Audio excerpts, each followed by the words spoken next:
Pritjes po i afrohet fundi për të gjithë fansat e dyshës më të komentuar në Shqipëri. Kjera Tito ka ndarë së fundmi lajmin e shumë pritur përmes një postimi në rrjetet sociale, duke konfirmuar se filmi Loja e fundit është gati të prek ekranin e madh. Ky projekt vjen si një tjetër moment i rëndësishëm në karrierën e tyre, duke i bërë bashkë këtë herë në një produksion kinematografik. Sipas njoftimit, filmi do të nisë shfaqjen në të gjitha kinematet datën 12 shkurt. Kjo datë duket se është zgjedhur me kujdes, duke qenë fare pranë festës së të dashuruarve, Shën Valentinit, çka pritet të sjellë një fluks të madh shikuesish që duhet të shohin kimin e çiftit në një tjetër dimension, atë të aktrimit.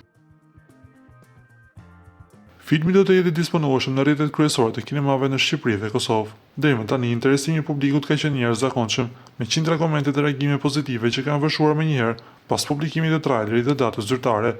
Nga ana tjetër, na duhet të kujtojmë se në trailerin e shkurtër të filmit u zbulua pak a shumë kasti, ku në sy binin aktorë mjaft të dashur për publikun shqiptar.